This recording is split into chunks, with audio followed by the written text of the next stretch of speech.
चुनाव चल रहा है। राहुल गांधी, प्रियंका गांधी 5 राज्यों में चुनाव प्रचार में जोर शोर से कांग्रेस को जिताने के लिए काम को लगे हैं। कांग्रेस को जिताने में बीजेपी को हराना। माहौल बहुत ही अच्छा बन गया है। प्रधानमंत्री मोदी, गृह मंत्री अमित शाह जी सब लगे हुए हैं पूरी सरकार को लेकर। पूरा सरकार उतार दिया है। तो इसी समय नेशनल हेराल्ड की प्रॉपर्टी जब्त कर दी। नेशनल हेराल्ड एक अखबार है और इस अखबार को पंडित जवाहरलाल नेहरू ने स्थापित किया था। यह अखबार का योगदान रहा है भारत के स्वतंत्रता संग्राम में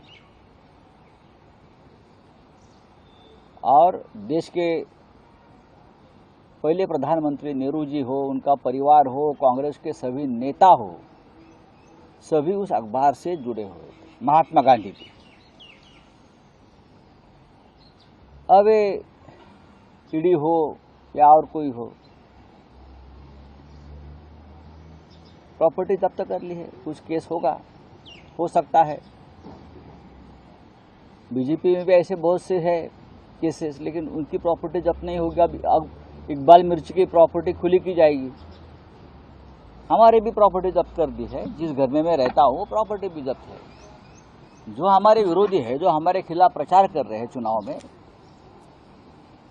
वो सभी को इस प्रकार से आप परेशान करेंगे।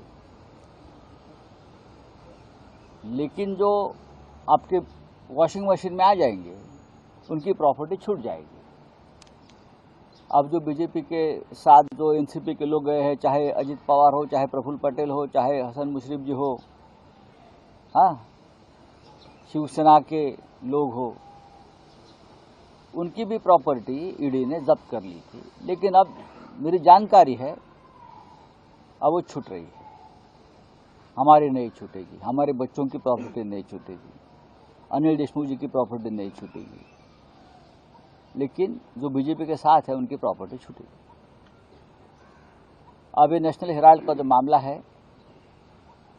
ये राजनीतिक मामला है, पॉलिटिकल मामला है।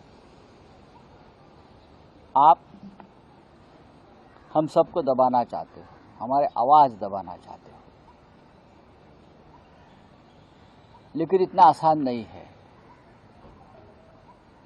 ये लड़ाई देश के लिए चल रही है, देश के लोकतंत्र के लिए चल रही है और ये चलती रहेगी। चाहे आप हमें गिरफ्तार कर लीजिए, चाहे हमारी घर, जमीन, जो भी थोड़ी बहुत प्रॉपर्टीज है वो जब्त कर लीजिए।